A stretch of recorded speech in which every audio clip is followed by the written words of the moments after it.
También de salud. Hoy nos hemos venido hasta el Hospital Recoletas para hablar con Luis Reparat, doctor especialista en angiología y cirugía vascular.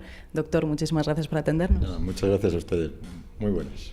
Bueno, creo que vamos a hablar sobre todo sobre la insuficiencia venosa, algo que es más común de lo que nos gustaría, o por lo menos de lo que parece, ¿no? Bueno, la prevalencia se calcula que por debajo de los 30 años no alcanza el 10%, pero cuando llegas a los 70 años, bueno, pido perdón por mi voz, que estoy un poco constipado por el tiempo. Estos tiempos es normal. Digo que cuando alcanzas los 70 años, ya aproximadamente el 70% de la población tiene algún síntoma de insuficiencia venosa. Es el precio que pagamos por andar con dos piernas, en vez de andar como deberíamos andar como los animales, con cuatro patas. ¿Por qué se da esto, doctor? Bueno, hay una serie de factores que son factores no modificables, como son la edad, que hemos comentado. Otra es el género o el sexo, es decir, es mucho más frecuente en el sexo femenino por los embarazos y por los ciclos menstruales. Y otra es la herencia. Hay una serie de gente que su familia tiene tendencia a que la pared de la vena tenga menos fuerza, menos elasticidad, entonces el retorno venoso siempre es dificultoso. Luego hay una serie de factores que dependen ya de nuestro estilo de vida. El sobrepeso, el trabajo que se tenga, por ejemplo, es muy frecuente en mujeres que son peluqueras porque están mucho tiempo de pie en un ambiente de calor. Es muy frecuente en varones que son camareros porque están mucho tiempo también de pie y tienen el calor de las máquinas. La profesión influye, el sobrepeso, la obesidad, todas esas cosas influyen también. Bueno, ha hablado el doctor de nuestro estilo de vida, como siempre, ¿no? Tenemos que recordar que la alimentación y la forma en la que llevamos nuestro día a día afectan a nuestra salud directamente. Y al hecho de cómo nos cuidemos, es decir, lógicamente la capacidad que tenía la gente antes de cuidarse, de acudir al médico y de hacer una vida más sana, era menor que ahora. Es decir, ahora tenemos muchas más posibilidades de tener una dieta equilibrada, de tener una alimentación adecuada, de tener medicación cuando sea necesario, de poder disponer de una serie de medios ortopédicos como son las medias en un momento determinado que antes no había. Es decir, es cierto que si ahora nos cuidamos, probablemente dentro de unos años esa incidencia será menor, pero ahora mismo es elevada. Doctor, ¿qué complicaciones puede dar la insuficiencia venosa? Porque igual en casa muchos están pensando, yo estoy mucho tiempo de pie, ya tengo varices, ¿no? Las llamadas varices y las temidas varices. Bueno, la insuficiencia venosa empieza por la conocida pesadez, cansancio de piernas, se me hinchan cuando estoy en verano, bien, y puede terminar dando lugar a la aparición de úlceras, que son úlceras de mucho tiempo de evolución, son muy complicadas de curar porque la piel ya está muy estropeada, molestan mucho, curas una úlcera después de 6-7 meses, yo tengo pacientes que desgraciadamente llevan hasta 2 y 3 años con la úlcera, curas la úlcera y al cabo de unos meses puede volver a recidivar, es decir, estamos hablando de un amplio espectro de sintomatología que puede variar. Probablemente lo interesante sería que nos quedásemos todos en las primeras fases, ¿no? Se nos hinchan un poco las piernas y nos duelen, vale, pues eso lo admitimos. El tener una úlcera, hoy en día deberíamos hacer todo lo posible para no llegar a eso.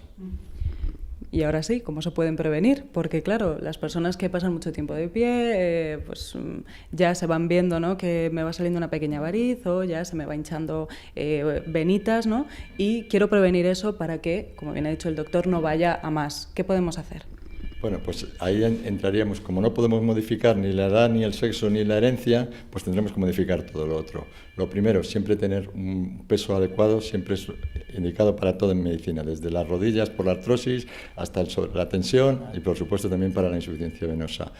El reposar siempre con las piernas en horizontal, es decir, no poner las piernas en alto, es decir, poner las piernas estiradas no sirve de nada, porque yo lo que quiero es que por efecto de la gravedad la sangre vuelva al corazón. Entonces, el reposar siempre en horizontal.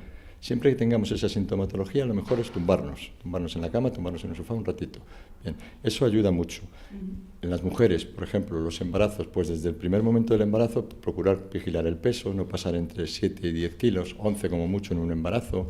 Si es posible o tenemos sintomatología, desde el primer momento llevar unas medias adecuadas para evitar que todo eso se deteriore, porque tenemos que tener en cuenta una cosa. Estamos hablando de una pared de una vena que cuando pierde elasticidad ya no hay quien la recupere.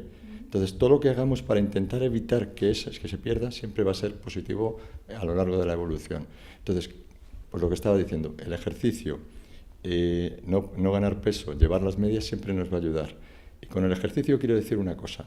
Cuando ya hay una insuficiencia venosa muy grande, el ejercicio es contraproducente. Y eso a mis pacientes les llama mucho la atención, que un médico te diga, no hagas deporte. ¿Cómo dice usted que no haga deporte? Dice, pues no haga deporte por una sencilla razón. Cuando usted está mandando más sangre a las piernas al hacer deporte, si las venas no son capaces, se van a dilatar más. Hace poco salía en la prensa una imagen de un ciclista que se había hecho una foto de sus piernas antes de subir un puerto. Es una imagen muy comentada, porque son unas piernas pues depiladas, como llevan a los deportistas, bien, muy musculosas, muy bonitas, y saca la imagen después de haber subido el puerto. Y tenía una dilatación de las venas tremenda. ¿Por qué? Porque al mandar mucha más sangre, las venas se tienen que dilatar. Y entonces, cuando hay un grado de insuficiencia venosa muy elevado, el deporte es malo. Ahí quería yo llegar, que me ha leído usted la mente, doctor, sí. Perdón. Porque estaba yo pensando precisamente en el deporte, ¿no? Estaba yo diciendo, ¿será entonces esto que hablamos, ¿no? De que se dilatan las venas, ocurre mucho cuando hacemos un gran esfuerzo, ¿no? Ahora que está tan de moda, pues esto de llevar una vida saludable, de hacer tanto deporte, de machacarnos casi en el gimnasio, ¿no? Es tan bueno como dice, ¿no? Ya ha respondido el doctor, que a veces es contraproducente. Bueno, hay muchos deportistas ahora que llevan medias precisamente por esto. Y yo siempre aconsejo una cosa, si a uno le gusta el deporte, si uno está realmente motivado a hacer deporte, que no deje de hacerlo por esto. Si se le cargan mucho las venas, lo que tiene que hacer cuando termine de hacer deporte es tumbarse 5 o 10 minutitos, poner las piernas en alto y descansar. De manera que esas venas que han estado con mucha tensión se relajen y vuelven a su... Pero en situaciones graves siempre existe la creencia popular de decir, tú anda mucho que esto es muy bueno para la circulación. Bueno, pues en situaciones graves no es bueno. Eso es lo que quería decir. Pero evidentemente el deporte nunca es desaconsejable. Bueno, el tema de las medias también, porque hay muchas medias que a lo mejor son para todo el día, ¿no? Que nos relajan un poquito las piernas, esa sensación de piernas cansadas, o incluso pues las personas de una edad más avanzada que tienen que llevar las medias pues antes, por ejemplo, de irse a dormir o cuando se levantan. ¿Cuándo es el momento perfecto para llevar esas medias que me ayuden a esa insuficiencia venosa? Bueno, las medias deben ponerse a primera hora de la mañana y quitarse cuando uno se va a la cama. ¿Y por qué deben de ponerse a primera hora de la mañana? Porque nosotros queremos apretar la vena para que no se dilate. Y cuando está relajada es cuando nos hemos despertado. Entonces uno se levanta, se ducha, sea lo que quieras, te vuelves a la cama, descansas, te pones las medias y ya estás todo el día con ellas. De esa manera estamos evitando que la vena se dilate y que la vena, por lo tanto, nos avance en su insuficiencia. Y por último, doctor, ¿en qué momento debemos acudir a un doctor, pues como el doctor Reparaz, cuando nos veamos o sintamos que tenemos algún síntoma de insuficiencia venosa? Yo siempre digo que, vamos a ver, la insuficiencia venosa, sobre todo en los estadios iniciales, no es grave. Bien. Uno debe acudir al médico cuando tiene molestias, porque para eso estamos los médicos, para intentar por lo menos ayudar y hacer un poquito la vida más feliz a la gente. Entonces, lógicamente, sí, debemos aconsejar en esos primeros estadios cómo se debe tratar la insuficiencia venosa. Cuando uno ya tiene varices, yo siempre le digo a los pacientes lo siguiente, cuando el paciente se las quiere quitar porque es estético, yo lo respeto y me parece muy bien. Cuando al paciente le duelen, al que le duelen es a él, y entonces acude al médico. ¿Cuándo es el médico el que debe decirle, oye, vete pensando en quitarte esto porque te vas a ahorrar complicaciones en el futuro? Bueno, pues cuando el paciente ha hecho complicaciones como una flebitis o cuando empieza a estropearse la piel. A mí me parece que hoy en día, es decir, en el 2018, que una persona llegue a tener una úlcera tan invalidante en una pierna por culpa de unas varices es una dejadez por su parte y una dejadez por parte de los médicos. Yo creo que cuando empiezas a ver que la piel se estropea, ese es el momento en el que uno no debe esperar mucho. Bueno, pues no vamos a dudar, ¿no?, en acudir al médico siempre que notemos alguna molestia. De verdad, muchísimas gracias, doctor Reparaz, por ayudarnos un poquito más a, sobre todo, tener conciencia, ¿no?, de lo que nos pasa y a cuidar nuestra salud. Muchas gracias. Gracias a ustedes.